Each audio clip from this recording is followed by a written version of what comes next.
Hello everyone, the first Chubasa here, aka Chubasa, aka Tommy, here to bring you some Splatoon gameplay, and an update to the Banjo playthrough that we are currently doing. I'm going to start with Banjo, just to get this out of the way, but long story short, I'm going to have to postpone our Banjo playthrough until the rare replay comes out, that collection of all the rare games.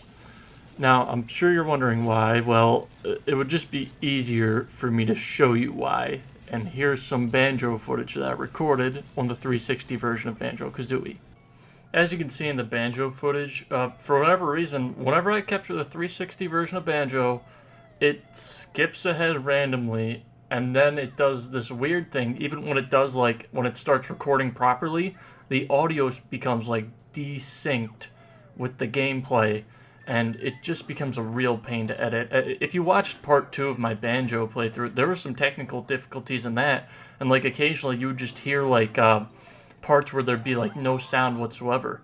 That was like me relining the video game audio with like the actual video itself, and that became just kind of a pain to do. And now it just seems to be getting worse whenever I record it. So I'm just going to postpone this until the rare replay comes out, and I'm going to hope it works properly on that. But from what I saw in videos online, the rare replay is still just the 360 version of Banjo. But maybe recording it off the Xbox One will help. I'm not sure. We'll see how it goes.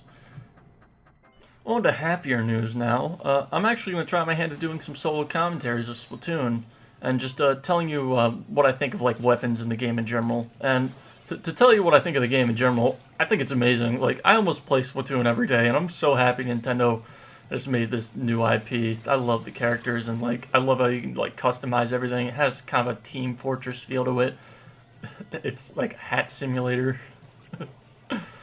But you know, I've been trying out a lot of weapons, and I think I finally found the one for me, and that is the Inkbrush, which you see me using right now. I'm about to get in combat with a dude, and there's something so satisfying about just whacking the enemy with a giant paintbrush until they explode into your color. But even though I like this weapon a lot, it does have a lot of downsides, which you're about to see right now. Like, I come in contact with that dude, and I'm pretty much forced to run away because the Inkbrush has like no range. Like right here, look at this. This is an alleyway. There's no way I can catch that guy off guard. What you want to do with the Inkbrush is catch people off guard, which you'll see right now. You see, you can dash quickly through enemy ink, and then you can just whack them until they explode. That guy had no idea what was coming. It's also very good at spreading ink until you get hit in the face by a blaster like that guy. So let's jump to another topic right now, and that is that there's only one Inkbrush in the game right now. And what that means is that you only have one sub-weapon and one special weapon you can use whenever you choose to use the Inkbrush at the moment. And, you know, it's not that... I don't necessarily have a problem with the sub-weapons and the special weapon that's on it right now. Like, I love the sprinkler. I love just, as you saw there, like, I just threw it up on, like, that weird TV station above me. So it's currently, like, spraying down. And the sprinkler's one of my favorite sub-weapons. But the thing I wish I could change is my special... Wait, I love this part. Hello. The thing I wish I could change right now is my special weapon, which is, what is it? I think it's called Ink Strike. And, you know, I don't hate the Ink Strike or anything, but I kind of wish I had something that would make up for the fact that the Inkbrush, like, has no range whatsoever. Like, an Inkzooka would be nice, or maybe... Oh, hello there. An Inkzooka would be nice, or maybe, like, even the Force Field would be a more interesting weapon in general for me, because at least with the Force Field I could, like, run up into people's faces and chase them down. But... The Ink Strike is fine right now. It's just that I wish there's more than one Inkbrush, so I could have more variety in the way I could play with it. Alright, so let's mix it up and go into some Turf War now. The previous mode I was showing off, which I never think I said, I was actually showing off some ranked gameplay before. And there's actually a pretty substantial difference between ranked and Turf War. And I just don't mean gameplay wise. What I'm trying to say is, like, if you lose a game of ranked, you get no points.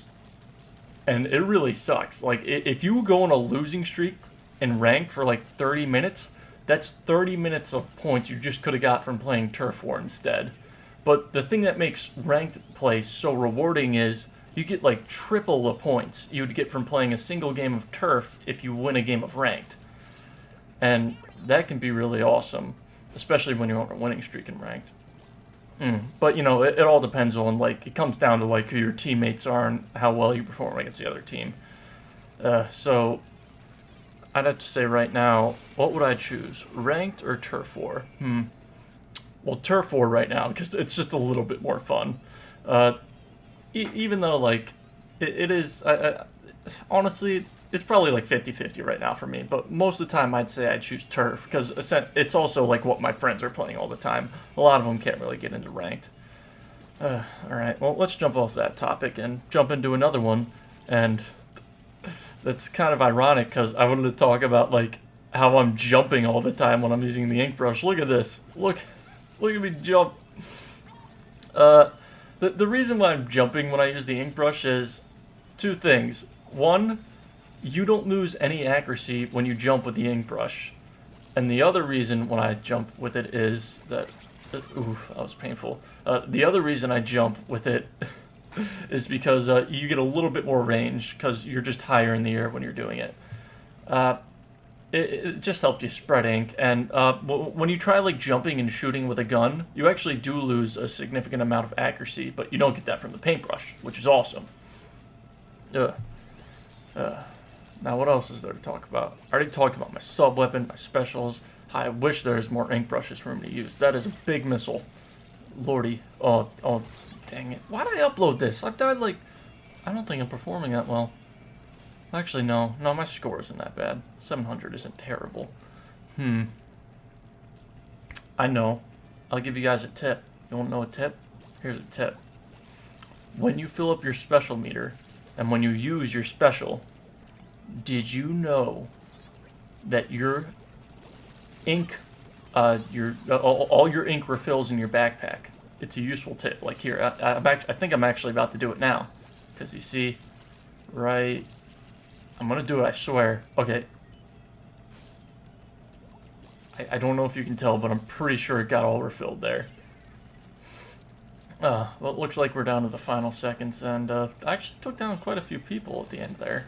I'm proud of myself. I did pretty good, and I think I just broke maybe 1,000 at the end. Let's find out. Come on, I bet I broke 1,000. Come on, I broke 1,000, didn't I? Well, we won. That's good. I'll be able to tell if I broke 1,000. Let's see. Oh God, I was 7 points away from breaking 1,000. Oh well. Oh boy. Anyways, that was me trying to do a solo commentary. It's really hard. If you guys want to see me use any weapons and maybe throw some tips your ways or something, let me know. If not, if you want me to stop this, let me know that too. Just dislike the video, tell me never to try, and ask where Chris is. I love it when people ask where Chris is. Alright, that's it for now. See ya.